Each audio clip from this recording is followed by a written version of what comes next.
Welcome to Prose and Cons, a podcast by writers for writers, brought to you by Precipice Fiction. Precipice Fiction would like to acknowledge the people of the Eora and Durag nations as the original custodians and storytellers of the land this podcast was created on.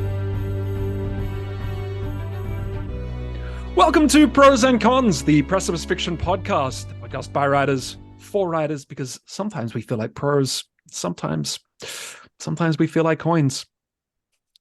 Sometimes we feel like cons. Fucking hell, feel like coins.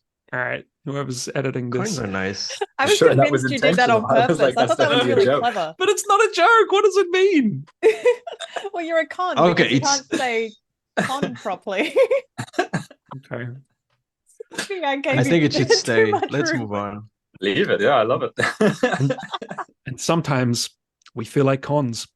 I'm hosting for today. I'm Paddy Boylan. Joining me this week are Matan. Hi. James. Hello. And Ali. Hello. And I am also a coin. That may or may not stay in the edit. Makes sense. I'm making it make sense. Now, all of us are currently in the process of writing a novel. We're at different points in the journey. Some of us are closer to the start. Some of us are finished and are now changing the tense that it is written in. So we're going to speak about something that is quite near and dear to our heart, and we're hoping can help those of you who are listening or watching who haven't yet begun your book writing journey. And we're going to give you some wisdom that we wish we had known before we've started and we've learned the hard, painful way. So the topic for today is things that we wish we'd known before we started writing our novel. Or maybe you started, but you're only like 20% in, so it could have been worse. Yeah. So yeah, the sunk cost hasn't got too far yet. Yeah. Before we dive into that, it's hard to say. I got like a Schrodinger's number in, but I'm going to get to my own particular bugbears with this. Let's go around and see what each of us has been reading or writing or doing or having done to us. James, what have you been up to? I spent a lot of the last week sitting on the couch, recovering from an injury. So I was watching Top Boy. Wait, what? I was watching Top Boy on Netflix. Oh, I have no idea what that is. Yeah, it's let me think. Based in London, and it's kind of about like kind of tenement housing and heroin dealers, basically. It's about a nice couple of gangs selling heroin on the street. They kind of divided it into two separate seasons. So there was Top Boy that they did in 2011, and then I guess it finished, and they brought it back and did another 2 or 3 seasons just recently, which are amazing. So I ended up watching the second half of it that had come out recently, and then going back and watching the first half because it's a lot of the same characters. It's sort of they just have 9 years pass in the middle. It was very, very good. I really loved the dynamic of that kind of gangster show because you've got the character motivations and the plot, which kind of causes the action, but then luck and chance and per execution can play out in the action. So the plot can go a different direction altogether. Whereas when you're watching most stories, if a character takes action, it feels a lot more like their action will have the desired consequences or they'll completely fail. Whereas in a show like that, stuff can come in out of nowhere and it still feels authentic and it still feels like everything is rolling along. So it makes it super unpredictable from moment to moment. So I really enjoyed that. Good structural breakdown shit. We haven't even started the main body of the podcast, but that was good. Cheers. Juicy stuff. That was good. Matan, what have you been doing? I'm almost done with The Bear, the Nightingale, which I've started quite a while ago. What's The Bear and the Nightingale? It's I don't want to call it dark fantasy, but it is fantasy. Let's just call it fantasy. Which is mostly based on Eastern European folklore. Oh, cool. It was written by an American writer that spent, I think, a gap year in Russia and got inspired by it and dove in. As a non-Eastern European, I find it absolutely charming. Maybe someone who's more familiar with the folklore would be like, that's not what that thing does. But for me personally, I love it. My favorite thing about it is the writing. It kind of it dances on the edge between too flowery and just flowery enough. It's like it's not Patrick Rothfuss level of flowery when people have a gaze of hard steel and are as polished as Riverstone, but it is quite flowery and I do like it. Beautiful. Good recommendation. Yeah. Ali, what have you been doing?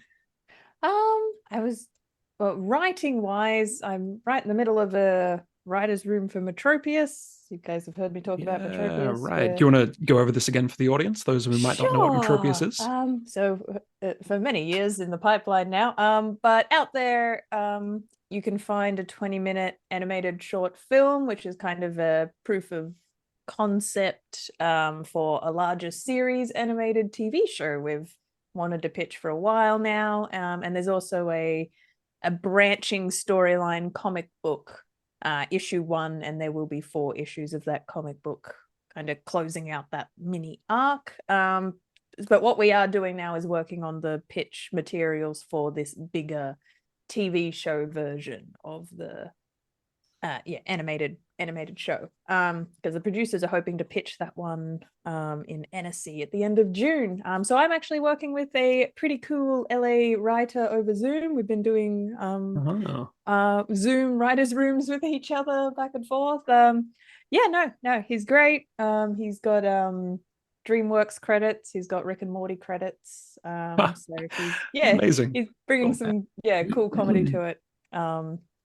It's not something that it's not something that I'd inherently call funny. It's sort of a dystopian, dark diesel punk future. I mean, writers are, if not versatile, but how much humor are you expecting him to bring? That's kind of been an intentional part, like small pivot in the tone that we're choosing to do with this new pitch document. Is the world's still the same. It's still quite a gritty, dark world with life and death stakes and grungy stuff, but I guess just a bit more satire to how we're approaching the commentary on the world, and also the core characters are this rompy, they're thieves, they get up to shenanigans, they get into trouble, there's drugs and mayhem, so it's kind of that's the comedy of the characters in this dark and dangerous world, I guess, is kind of the new tone we're trying to hit. I don't know if I pitched that well. We're still in the middle of pulling that apart. I'm intrigued.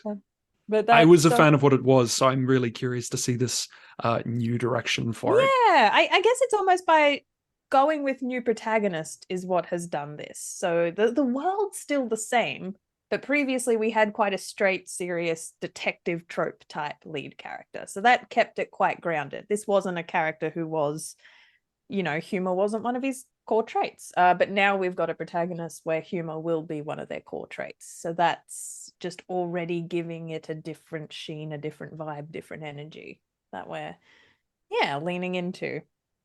Nice. Yeah.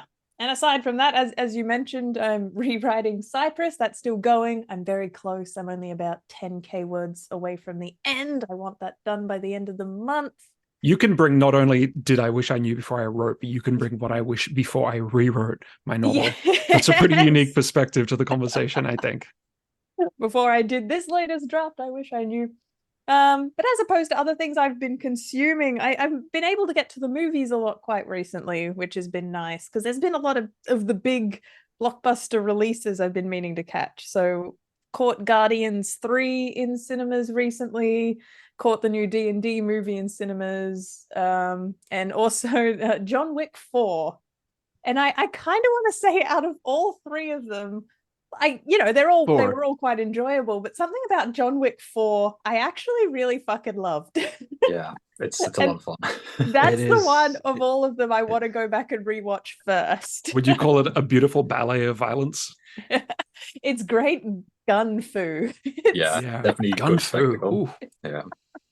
And I have a theory about the John Wick universe I wanted to pose to all of you. I'm probably derailing this. But our running joke our household when we watch it is we don't think anyone in the John Wick universe has a real job.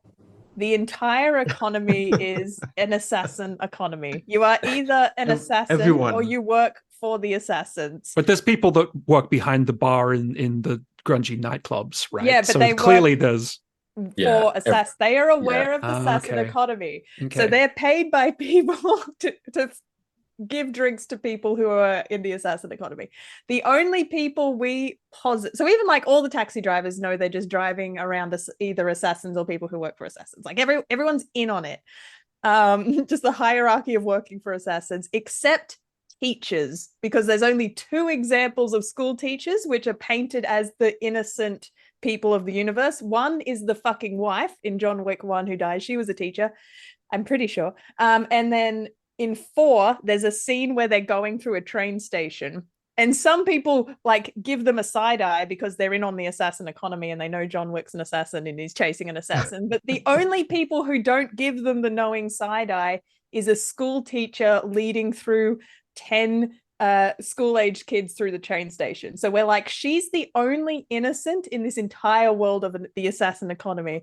So our theory is you're a kid, you're born in the John Wick universe, you go to school. The assassin economy will look at, say, the 20 kids in the classroom. They're going to pick 2 of those kids to be school teachers. Everyone else in that classroom now enters the assassin economy and are aware of the assassin world. I think this deserves a YouTube video, the full breakdown of the scene.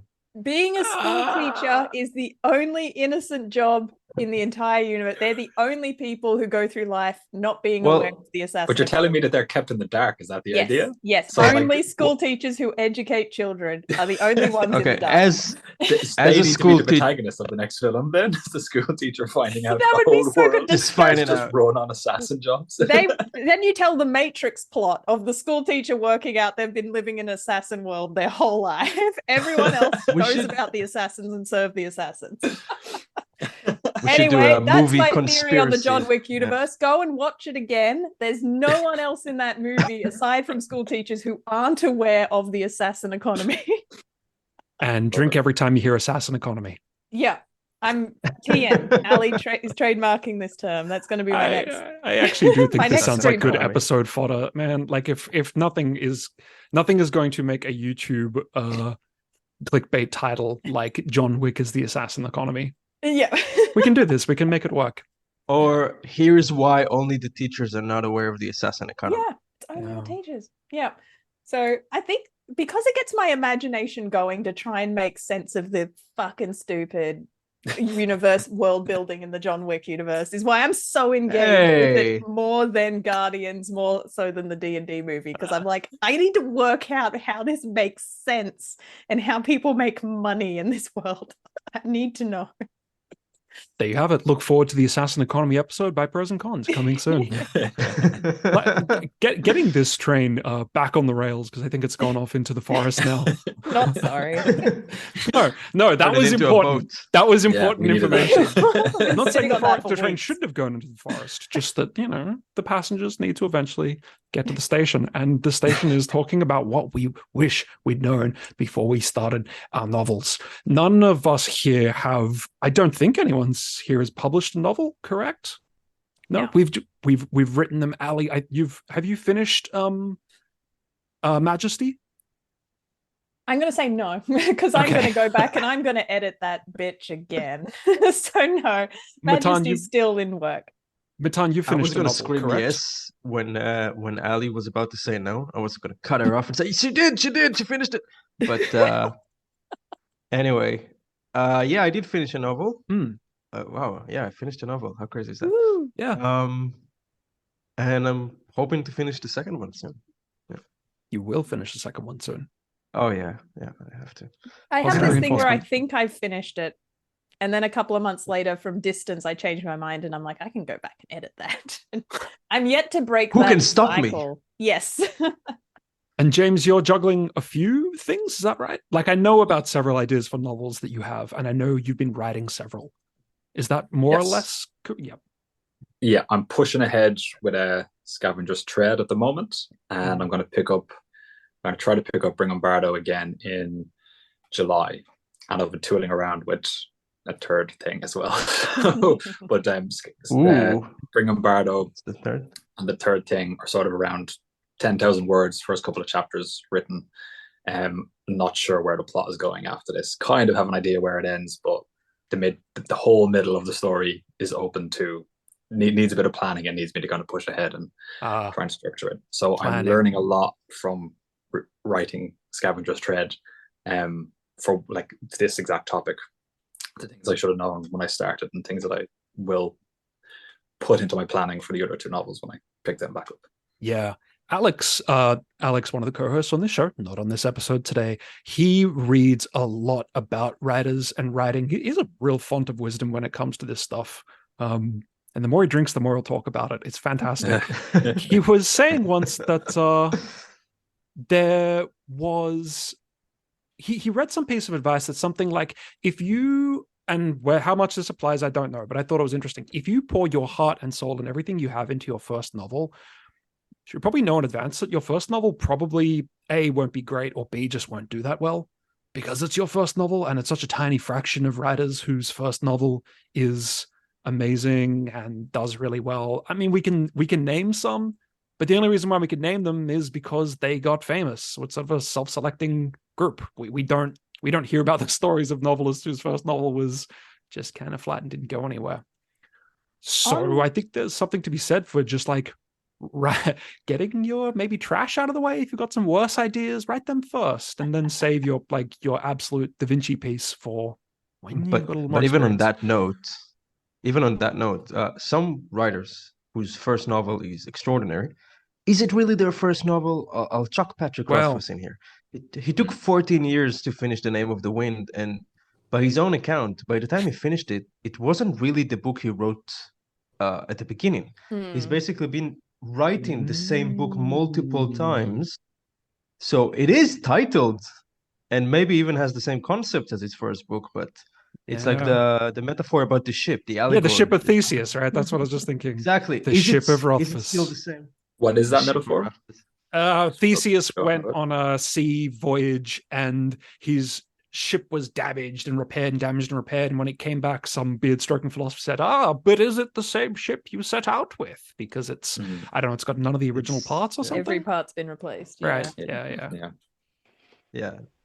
No, that's interesting because I've heard what you're saying, Paddy. I've asked myself that as well. Like, should my first crack at a novel have been something I care less about? But that's counterintuitive, because then the other advice we always get is like, you have to write the thing that excites you most. Like it almost has to be the thing you care most about, especially if it's your first novel, because you've got to, dangle the carrot in front of the donkey. Like it needs to be an idea you're very excited about, that you care about, to not only get through the hard work of putting the first novel down, the first draft of the first novel down, but also if you're not invested, like, how can you ask other people to be invested in it as well? If it's not the most entertaining thing you think you can create, is it going to entertain others? So I'm with you. I've felt that personal tension as well, that do I just need to write a practice book, but then I don't want to diminish the quality. It still needs to be the thing I'm most excited about, most passionate about at the time. I think how I've learned to articulate it to myself is something I wish I had known with my first crack at Majesty is my first book doesn't need to do everything that I can do as a writer. So it was less about, this work needs to demonstrate that I can do a bit of this, I can do this, I've read this, I can play with this technique. The first book doesn't have to showcase the full skill set. It was more retraining how I thought about it as, well, let's just pick one thing and do that very well, rather than attempting all the things, because there will be other books to do the other skills really well. That kind of it is acknowledging upfront that, yeah, there's some things that aren't going to be absolutely 10 out of 10, and maybe that's the best way to approach it. Matan, you having actually written a full book, and now you're writing a Absolution, your second one, is there stuff that you've taken into Absolution that you've learned from the first one? Like, are there things that you've learned not to do or that you wish you'd done? Absolutely. Look, the first book I wrote in about 2 months, and the Really? reason I wrote it in yeah, who would have thought? Wow. The reason I wrote it in 2 months is that my writing, okay, I just finished my military service. I didn't really have much to do. I just was working some shift in the night in some hotel, and that was about it. I would wake up in the morning, write. Every Friday, my mom and my brother would read what I had written during the week, and as great as they are, you know, neither of them is a native English speaker. Neither of them is a voracious reader, and but they liked it. And then I took it to Australia to the writing group, and for the next 2 years, I just heavily edited that manuscript until I pushed it to the point where either I was just not interested in it anymore after 2 years of heavy editing, or maybe, and I think it's more of the second one, after receiving some rejections, because I did take it the whole path. I took it to agents, sent it to publishing house. I did not abandon it, but I did like, okay, I got 10 rejections, some of them nice, some of them very generic. Time to move on. And when I got to my second book, I think there were so many lessons about writing, but if there's one that really stuck to me, and I still think about it to this day, I don't think it applies to all books, but check me, it does apply to most of them. Scenes are not as long as you remember them. You're thinking about scenes from your favorite books, you're thinking about conversations, and in your head they're like a movie, and they're very dramatic, and they have all these back and forth. Open on the page, I challenge you. Sometimes it's just 1 or 2 pages, your favorite conversations. Sometimes it's a paragraph and a half of actual talking, and the rest of it, like, people don't actually say, hello, how are you, and grab pieces of the page for that. They just kind of get to the point. Yeah. And it's hard to remember that because in our memory, our memory just blooms, and we have all these extra things, and we watch a lot of movies, and in movies, scenes are sometimes allowed to breathe, and they take more space. So that's one thing I would recommend to people who are writing, because most of our writing is informed and inspired by books that we remember reading. Open your favorite book, open your favorite conversation. Unless it's Tyrion from A Song of Ice and Fire, it's a short one. So is the takeaway lesson to err on the side of keeping scenes terse and to the point? Exactly. Right. The same could be said for similes, metaphors. There are less of them than what you think. Yeah. In a published book, in a published non-literary novel. I'm feeling something similar with that. This isn't about something I've written, but Hilary Mantel, I'm reading the Wolf Hall trilogy. Everyone knows this. And I'm constantly impressed by the information that she leaves out. She will never say he walked across the room and looked around and saw XYZ. She'll just go straight from one scene to, and then he's talking to the king. It works so well. And it's making me think like, yeah, a lot of that middle stuff really doesn't need to be there. And by comparison, I'm editing this work at the moment, which it's fine, but it's very like I got up from my chair and pushed it back, and then I walked across the room to my boss's office, and then I knocked on the door and he opened it. And a lot of those details probably didn't need to be there. There's a purpose for that, for time dilation. You need it sometimes. You need it for the horror elements, you need it for tension. If the boy is going to confess to the girl, you want to drag it out. You want to milk it. You do want to have him go and, pick up the phone and push the keys you do want that. But I think young writers, new writers, we tend to abuse time dilation. Not because we're meaning to, but just because that's how we remember scenes, In my head, of course he went to the door, opened it, and then picked up the phone because there's a door in the way. But that's my thought on the matter. Similar to that, a point I jotted down to myself, something I wish I could go back and tell myself on my first draft, is that I am allowed to tell. Like I feel like it gets bandied around so much. Show don't tell. Yes. And I don't know if this is uniquely a me problem, but I don't think it is. But coming from screen, like all we do is show. Like there is no tell. Tell was a new tool to me it's not a native tool I know how to use. So I was writing everything dramatized, which I think is kind of what you're describing, Matan. Everything's happening in the moment. The scene is playing out in real time.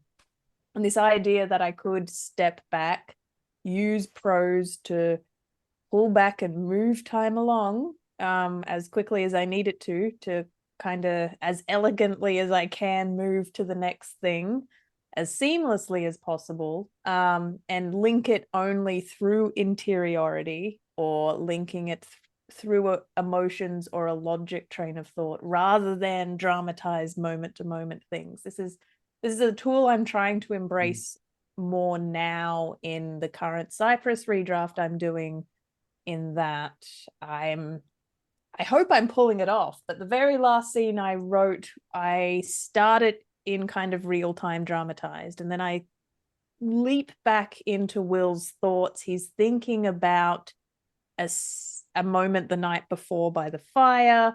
A little bit of that's dramatized. I have some dialogue, and then I come back into real time where he is, and then that scene plays out, and I'm like, this would be very silly to try and do this in a screenplay. This is something that is only native to the book medium, because I'm using telling to be able to transition like that between thoughts and moments. And so that's the new tool I'm learning and embracing. And I think I would go back and tell myself, that almost feels like the art of writing a novel. And I didn't quite get that the first time I was writing Majesty. Majesty was very scene by scene by scene. And when I say that Majesty's not finished, that's because I would like to go back and give it another read with this kind of new framework in mind, this new thinking I'm doing now, and see if there are moments I can elegantly tell the story rather than show every moment and maybe cut some of the word count while I'm at it. I guess that's almost one of the benefits of being at the beginning of a journey and not having any published books is, we say things we wish we'd known, but ultimately what's to stop us from going back, and if something's unpublished, we have free reign to just work on it and change it as needed. James, you're writing a few different things at the moment.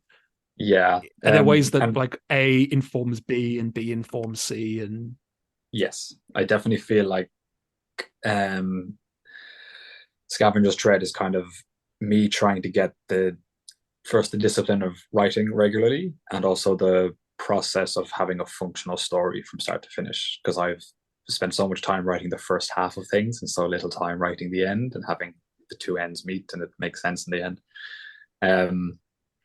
So definitely I'm kind of in between, to go back to what you were talking about earlier, pouring your heart and soul into the first novel. I really, really care about the other two stories that are kind of like side projects, but I'm a little bit intimidated to dive right in and start trying to write those to completion, because I'm still having stuff come up with Scavenger's Tread where I'm like, oh, I should have considered this from the very beginning, and I should have wrote with this in mind from the jump, because now I have to go back and, like, in order to make this story work, in order to make this story better, I have to redraft an awful lot of it. One of those things is, and I guess you kind of miss this maybe in your first, particularly the way I write, because I kind of am a bit of a pantser.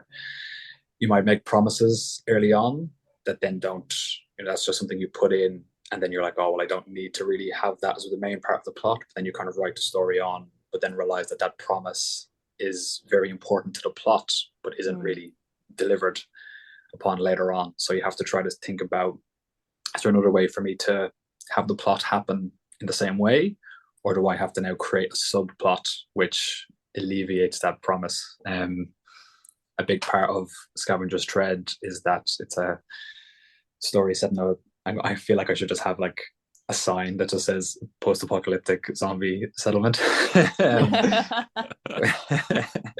which has an outbreak of the zombie virus, and then this all gets blamed on one person who runs away, and the story is then kind of about a manhunt after this person, but it's left a little bit unclear where the outbreak actually started. So I kind of feel like I do need to create a subplot with two other characters where that is at least tied up, or that is at least answered by the end of the story. Otherwise it could feel too much like the beginning of the story is going to be about who actually was responsible for the outbreak in the first place. Yeah, that's a good point. You don't want it to seem like a whodunit when that's not what it is. Yeah, exactly. Which I feel like an awful lot of the back and forth of them blaming this character and this character arguing that it wasn't her creates that sense of, oh, well, now the story will have to involve them finding out who it is, and will they begin looking or will they not? What happens is the character just runs away and they, for different reasons, they chase after her. So that's one thing that I'm kind of trying to pay attention to in my writing. But the main thing that I'm dealing with Scavenger's Thread at the moment is thematic argument, because I felt like I had a good grasp on theme. But I'm kind of learning that in order to make a really strong theme in a story, you want the back and forth of that, the conflict within the team to develop as the story goes on. I might even do an episode on this maybe later in the year when I have a better understanding of it. But what I'm learning at the moment is that it isn't enough to just point to the theme throughout the story. What I've had it described as is there's sort of a dividing line, and that is the theme and then the anti-theme.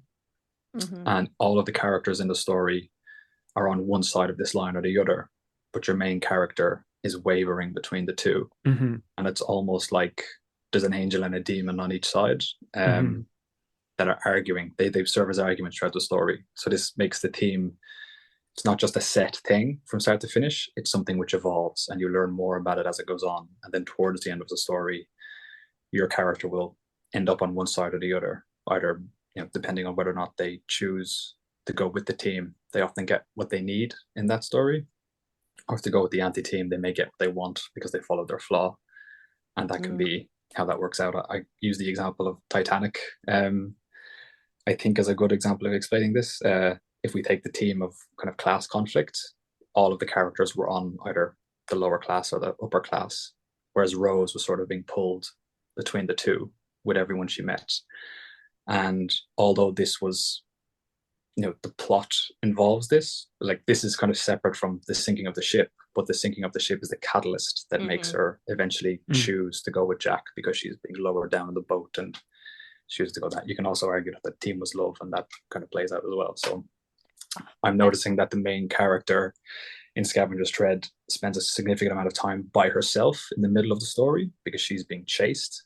So there isn't really a way that I can see to play with this theme, whereas the character who is leading the chase is constantly around other characters. So I'm wondering if I might need to change the protagonist of the story and maybe change the way the story flows a little bit, because I was looking back on it and trying to say, what's the dividing line in this story that each of the characters are on one side or the other? So I think I found one, but it will involve a change of protagonist. So I know, I love that Well you brought said. that up, because I'm right in the middle of having made that crystallization with Cypress, so only a couple of months ago. So how long have I been writing this bastard? But it finally, something wasn't clicking in my head about the theme, or if I knew the theme, it was something that was, you know, like buried inside me and I hadn't articulated yet. And it was only in this very latest draft that what you're talking about, James, this idea that I knew I had a story about a boat and stealing a boat. Great, that's plot. And then I also had like these love interests around. There was love story happening, and it hadn't quite crystallized for me what the boat story had to do with the love interests and what the theme was and the things Will wanted, like just to really neatly tie that together. And for me, it became really clear that Susie, the wife, represented certain ideals that sometimes Will gravitated towards, and then the other love interest, John, represented other ideals that Will at other times would lean towards. If Susie represented redemption and someone's ability to change their ways. So every time he like thinks of making the right choice, changing, being a better person, I'm now associating that with memories of the wife, of Susie. And then other times I have John, who represents kind of this nihilistic acceptance of who he is. These are his traits. He's going to keep making the same mistakes again and again. So when I have him regress, now I have him think of memories of John. And so that the moment the two love interests represented that dividing line, the thematic push and pull that my protagonist has to choose between, suddenly I'm like, I think I know what this book is about now. And this was something that only crystallized for me this very latest draft. So I'm I feel like I'm 5 years into playing with the idea, 2 years actually writing it. Yeah. And now this latest draft, I have that thematic crystallized in my head. So I definitely, if I was to be like something I should go back and do before I started this, maybe it's hold on to the theme, get the theme right before you sink several years into this. But I think I'm the kind of writer that I need to write it to work out the theme. I feel like I can start with a theme in mind, but it's only going to come to me when I'm in the mess, when I'm in the muck for a good long time. I think we talked about that a lot in our episode about themes. I don't know if it was you that mentioned it, but we talked about sometimes we don't know what the theme of what we're writing is until we finish it. And I think we don't even always know what the theme is once we finish it. Sometimes it's up to the audience to say like, oh, well, this is clearly the theme. But you saying that's the theme of Cypress, that makes total sense to me. I'm glad. Yeah, because that makes me think it's always been there, because you've read a very early version of it, so it's always been there in some form. But now that I can articulate it to myself, I can be very deliberate in this latest draft and make it very clear that's what's going on, and I can help it inform structure and how it unfolds now. So it's a good feeling now that I'm at the pointy end, but it's if I had known that from the start, it would have been a much faster process. About theme, I just want to say we had an interview with an author at university in my English literature class, and one of the things he said is that he usually writes the first draft and then he gives it to his beta readers, and that sometimes it is the beta readers who actually tell him what they think the theme is. He doesn't tell them. Yeah. And he said on more than one occasion, he actually found himself changing his mind and agreeing with the beta readers, like, oh, no, actually, this is what my book is about. Yeah. This is actually, because our intention, this is going to sound harsh, our intention don't really matter. What matters is what is on the page, what is down there in the words, what can be understood by the readers. What we set out to do, that's nice, but what we actually have on the page, that's the real thing. That's what people will really take from it. Mm-hmm. Yeah, 100%. To I'm gonna take it back to this idea of subplots, which I think Ellie and James, you mentioned. One of the issues, okay, well, to back up a little bit, I really wish I'd planned out my novel more before starting. I had something of a plan, and that was quite new to me because I was more of a pantser before. I had like, I think I know the beats I want to hit and the big scenes, and I know how it's going to end. I'm going to fill in all the blanks. But I thought, wisely as it turns out, like, yeah, I'm going to have some kind of a plan this time moving forward. A lot of people say they have ADD, and like to an extent, everybody does, like a little bit, arguably. I do have ADD, right? And I have a tendency in big projects to go off on side tangents and pursue side tangents. It's really hard for me to follow like a set laser beam straight plan. And I've been writing this thing, and I thought, well, it'll be fine if I deviate from my plan in this way and this way. Now I've got something like 100,000 words. The book's not even halfway finished. And I've got so many subplots that I think I'm ultimately going to have to sacrifice. And it hurts because some of this stuff I really like. And some of it I think is like worthy of pursuing. But unless this book is going to be absolutely gigantic, I can't keep them.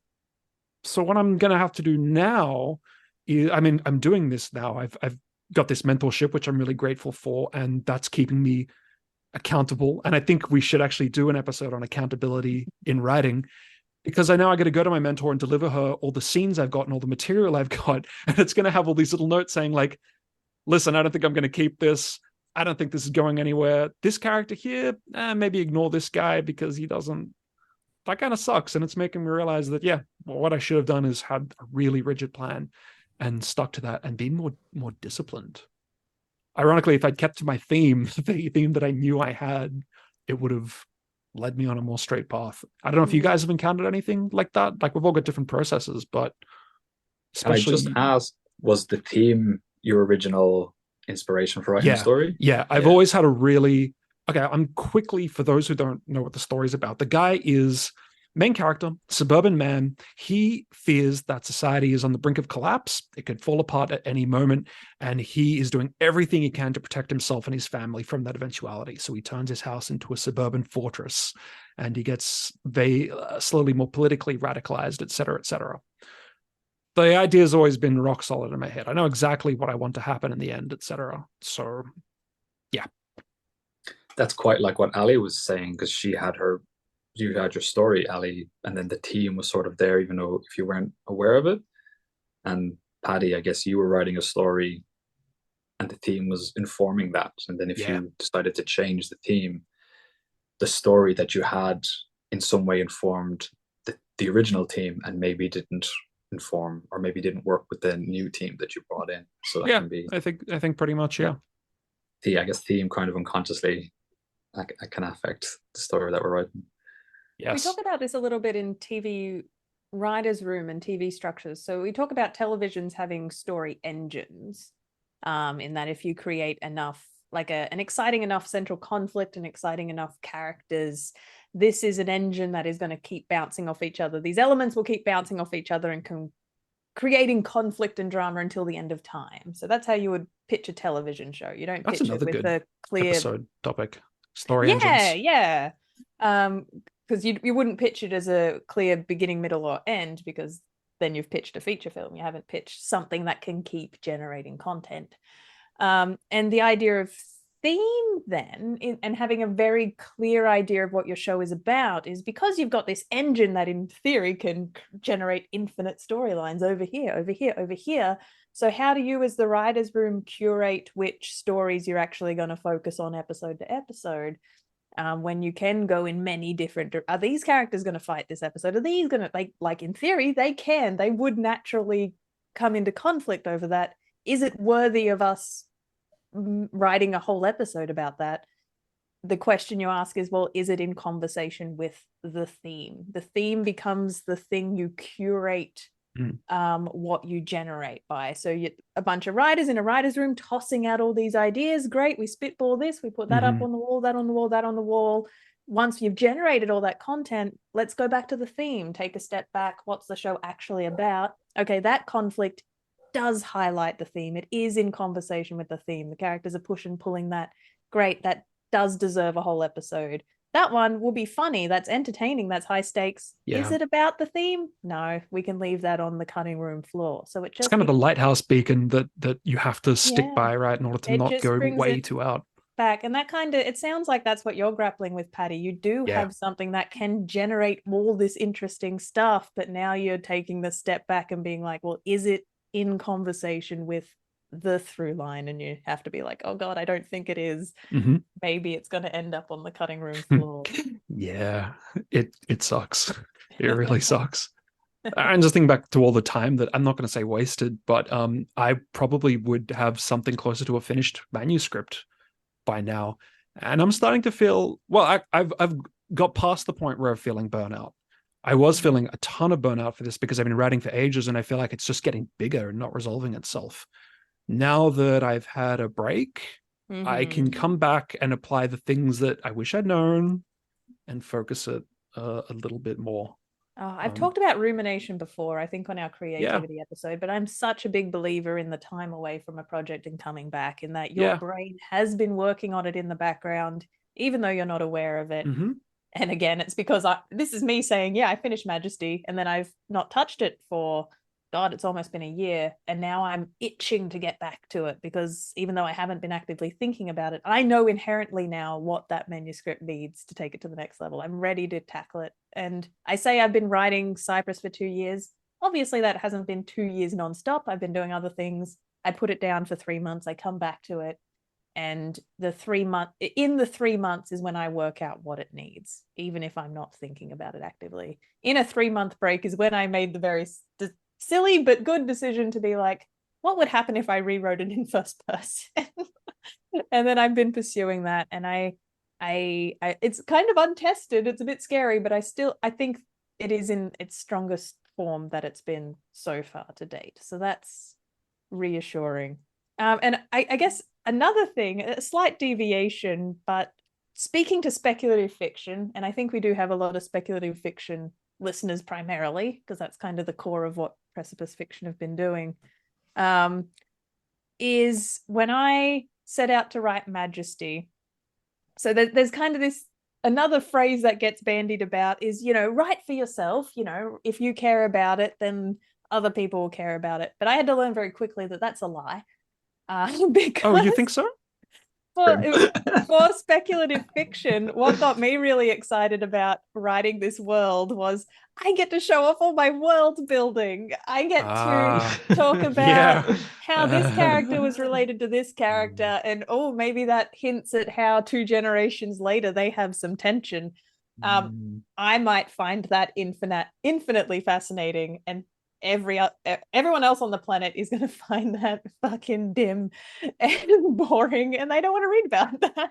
And I think it is the speculative fiction first time writer bitter pill to swallow, that no one really gives a shit about your incredibly detailed world building. It can be fascinating, it can inform, it can be impressive when you see a very well built world. People like to be immersed in it, but at the end of the day, no one wants to read your encyclopedia on your world building. Probably not. Sadly. I mean, George Martin sold Fire and Blood, so. But even then, I read Fire and Blood because I'm like, that character's fucking nuts, and he did what to those kids? And that's what makes me turn the page.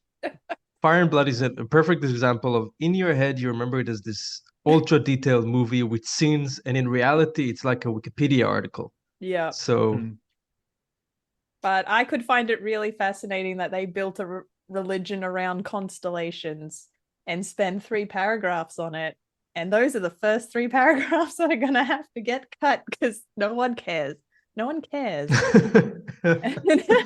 I'm only saying this because that's what I have to now tell myself.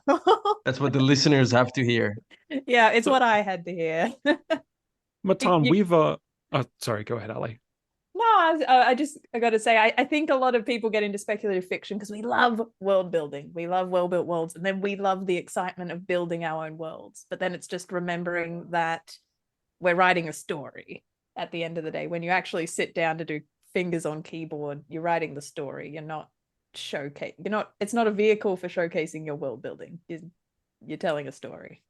There's a whole Facebook group that I'm part of called the World Builders Sanctum, and it's full of people that just endlessly iterate on their worlds, and they'll post this huge long post about all the stuff they've done, and like 3 people like it. I think the lesson is like, yeah, you actually got to write some stuff, man. You can't just but you're doing it, Matan. You are writing the book, and on the book, so we have a Facebook Messenger group where we back and forth and talk to each other about our stuff. And we can see that Matan has recently adopted this elaborate system of post-it notes, digital post-it notes, in order to organize his digital post-it notes. Yeah. Was there some kind of realization that you came to during writing that made you go, shit, I need colored rectangle stat?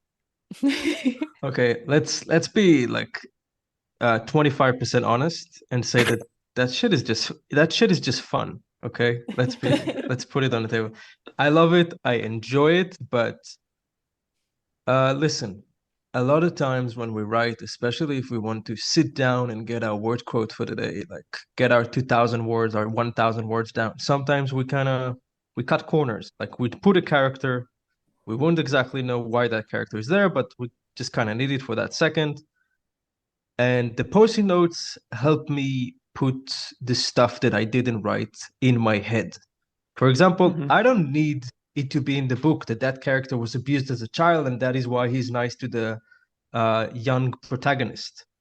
But I need to remember that as a writer because that informs the way my character behaves. Now, I'm not going to write a spin-off about that character being abused as a child, but I feel like my writing is more solid because otherwise it's just floating in your head. You're like, oh yeah, he's doing it because of that. But 3 weeks later or a year later, when I come to edit, I don't remember that.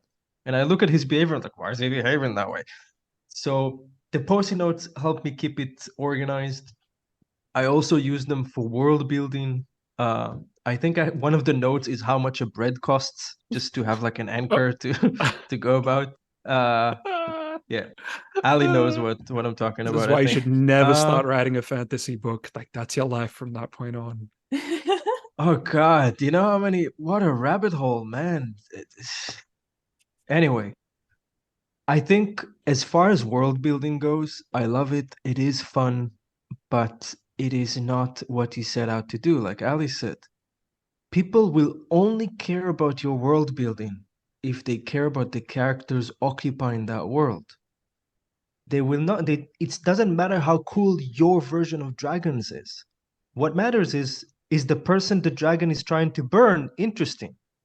That's what really matters. And in the end of the day, a lot of people can come up with interesting worlds. It's maybe some better than others. It is a talent. I'm not underestimating it.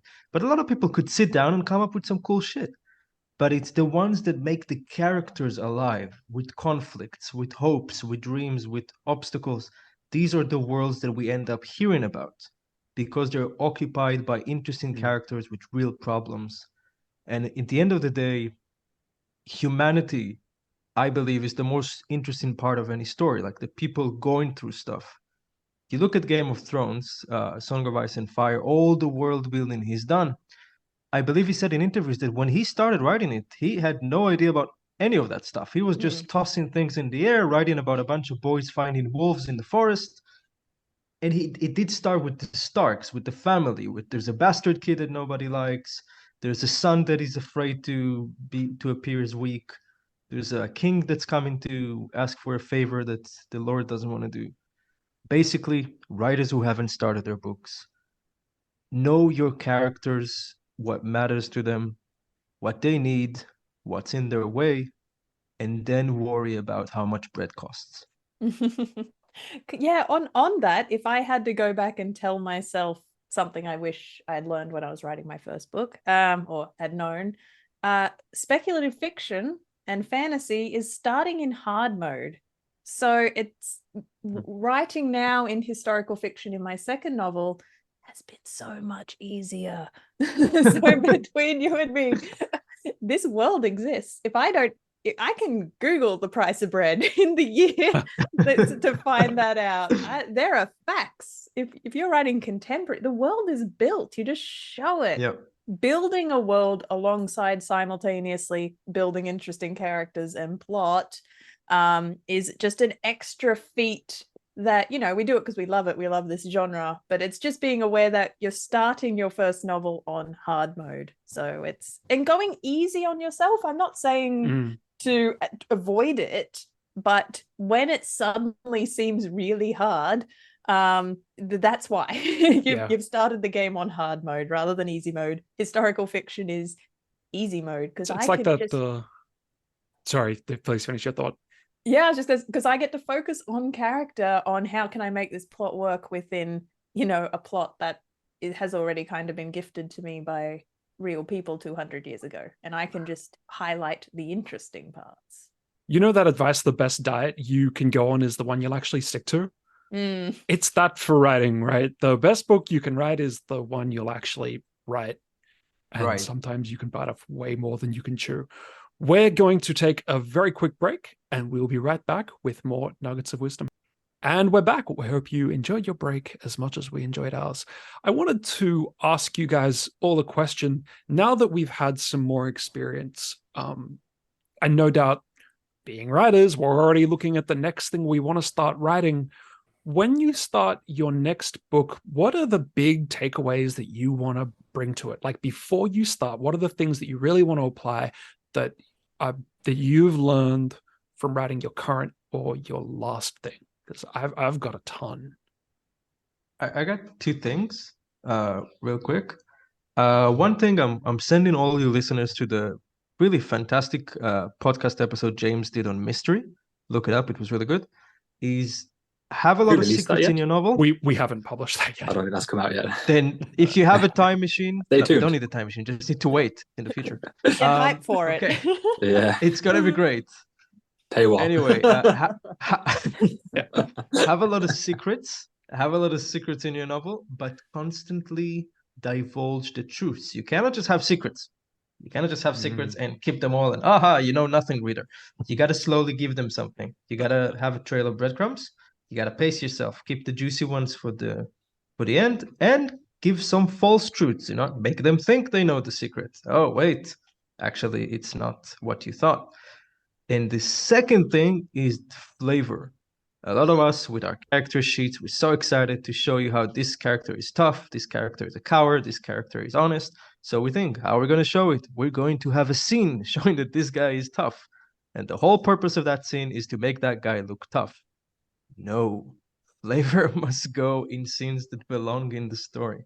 Try to have the flavor show in the plot, in scenes that were there anyway. I just think that if we have scenes solely for flavor or atmosphere, they usually don't go anywhere. So try to incorporate it with scenes that are actually part of the organic plot. That's kind of also making writing more economical, right? There's something to be said for, like, if you can use an existing scene or an existing character or an existing plot point to do something rather than introducing a new one, you've solved two problems. Yes. Yeah, make your work harder. Have it achieve multiple purposes at once. Yeah. James, what about yourself? I mean, I know you're already juggling 3 pieces, so it might be a while before you start on a new piece, but you've surely got some things that you want to try for next time or want to avoid. Absolutely. Well, definitely when I continue the 2 novels that are currently on the back burner, it's actually Matan's advice on like having a strong idea of the character from when you start. I think you do need a rough idea or plan for what your plot is. I have found that it's very useful to know not just what your team is, but what your thematic conflict is going to be. What's that dividing line that the other characters are going to be on either side of, and your character is going to be wavering on. I do think you need to have those things, but if you, as Matan said, start with your character and have a character that you love and care about and know, that is what's going to bring you through from the start to the end. Because those 2 novels that are currently on the back burner, the reason that I'm hesitant to go back to them is because they both involve main characters that I love and know really well and find very easy to write.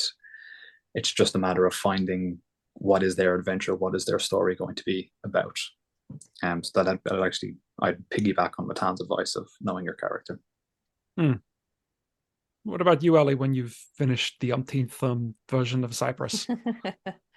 Yeah, I feel like I've got a really boring answer. So I want to have a crack at a standalone because that feels outside of my wheelhouse because I keep writing these series. But if I am to approach that standalone, I think I would structure the hell out of it before I start. And I would want to know the theme before I start because I'm like, this is a standalone.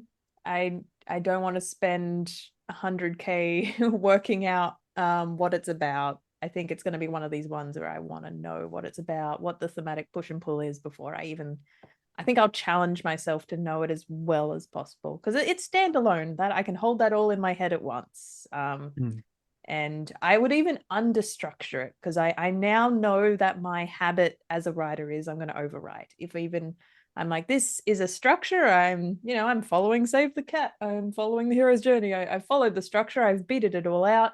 And if I do it to that degree, I know about my own writing that I'm going to have too many words at the end. I just know I'm an overwriter. So in my next plan, I'm going to underbeat it. I'm going to almost plot a novella length thing, and I know I'll end up with a 80 case.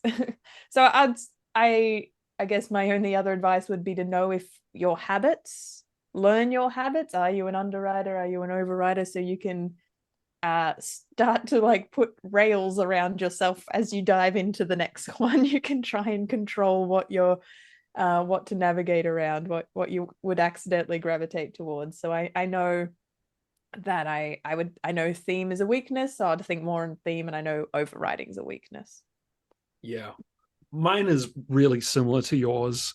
Like writing this thing, I feel like Charlie Day with the big plot of like diagrams and things doing each other, and he's got the cigarette. Yeah, I'm going a little mad with how much I've overwritten this, and I really need more discipline to stay on track. And what you said just then, Ali, about like plan for novella length, I think that could really work for me, because I inevitably go off on tangents, and I'm gonna develop extra things. If I keep it really small, that fractal will only get so big. Yeah, it's like tricking yourself. Yeah, pretty much. So you're gonna say something, Matan? No, I just, no, keep going. Okay. Feeling I'm just enjoying, That's all right, us all descending into, I'm gonna trick myself, I'm gonna hypnotize myself. I don't know. It seems kind of necessary. Because if I could, I wouldn't rewrite at all. It's a disease, It's like When you I say get it right the rewrite, first time. you mean like drafting? Yeah. I just feel like drafting is too much fun for me, and I'm just like it's funny, like each of us has a different issue. Like Ali says she overwrites. I don't think she overwrites as much as she thinks she overwrites. But Well, we can't see everything Paddy, that's on the cutting room floor, I guess, as well, right? Remember That's fair. how big I said the first draft of Majesty was? Oh That yes, unholy word count. Yeah. Look, Cypress wasn't that bad, but Cypress still needed a 40K Cypress was tight. haircut. Okay. I'm still desperately trying to cut 10K out of it. Is there a thought you wanted to finish there? I just made like ahead. we each have our thing, like Ali says she overwrites. Paddy, I suppose your story, from what it sounds like, it's like it going in all these different directions, quite interesting, which are great, but then like how are you going to close it, because you got all these doors you opened, and James, he's got these great ideas, but like maybe you've got too many ideas, James, because you keep I feel like I've got new ones. the same thing as Paddy, because I've got like, that's the Yeah. plot, but then I'm like, but I need this sub character. But that could be the plot, and in order to accomplish could the plot. also be the Yeah. It's a separate plot starts in the middle, and then I'm like, this is just a mess. It should just be a book of short stories. If you know how you say sometimes if you combine a lot of people, you'd have like the perfect something. So with us, it's not combining. It's if you reduced something from all of us, you would have. So that's why we Voltroned ourselves and created the new mythic, which you can go buy from Amazon. We actually all wrote all the soon. Stories. Ebook, paperback. It's the best part of all 6 of us in the new mythic. That's right. The new mythic None of the available weakness. now. What if J.R.R. Tolkien is actually 4 people? J.R.R. and Tolkien. Wouldn't that make sense? Yeah, I've cracked it, man. Shit. Speaking of things we're doing that you guys should definitely check out, Ali, are we attending some kind of big public event sometime this year? I think we are. What? Are we? What?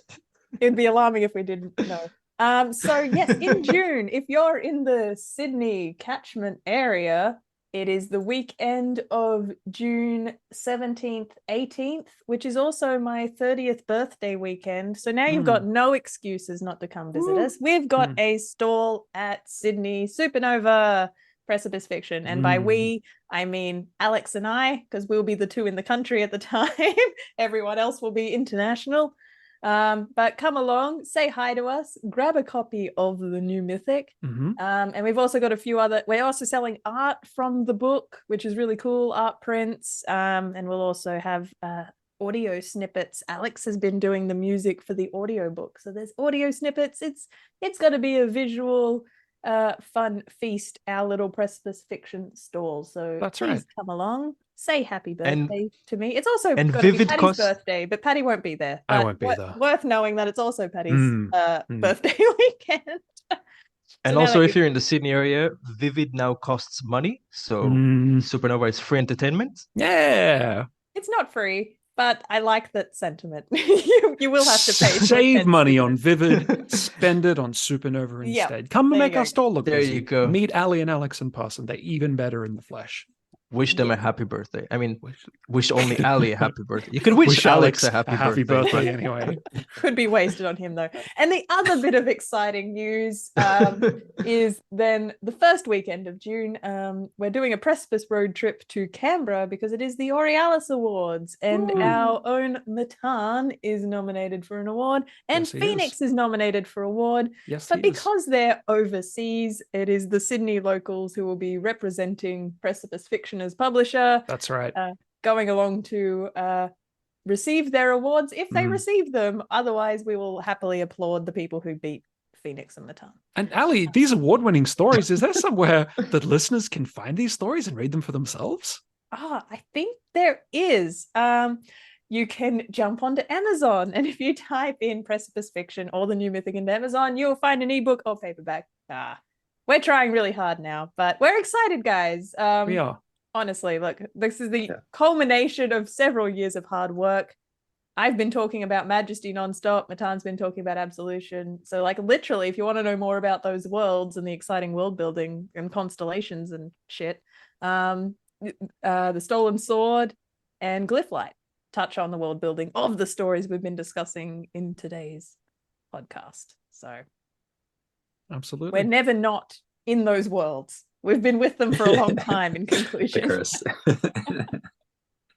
Well, this has been good. I think we've learned a lot about each other's processes, and definitely I feel like this has helped me solidify some things that I already had in my mind.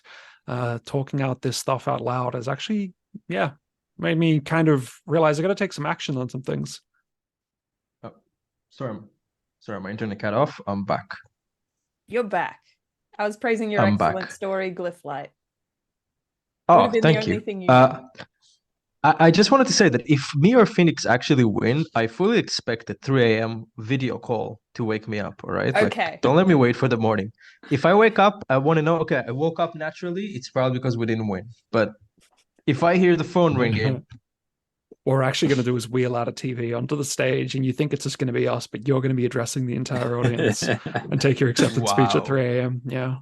I'm going to ring you and be like, Matan, guess what? You didn't win, but it was an excellent night.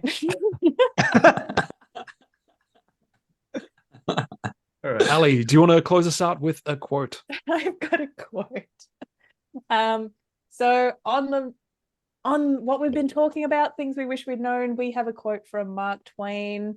I made the comment that I think this is a very gendered quote, but I'm going to read it as is anyway, because maybe I don't quite have the standing yet to edit Mark Twain's words without his permission, but Humble. I'll just judge him from afar. Right. A man who is not born with the novel writing gift has a troublesome time of it when he tries to build a novel. I know this from experience. He has no clear idea of his story. In fact, he has no story. He merely has some people in his mind and an incident or two, also a locality, and he trusts he can plunge those people into those incidents with interesting results. Sounds familiar. Yeah. Sounds like his problem is being a man. I mean, he's kind of phrasing it that female writers don't have this problem. So cool. Yeah. There you go. I guess that's one interpretation. Yeah. Well, listeners and watchers, thanks very much. This has been Precipice Fiction, and we will see you again next time with more delicious wisdom nuggets. Take care. Bye-bye. Bye. Bye-bye.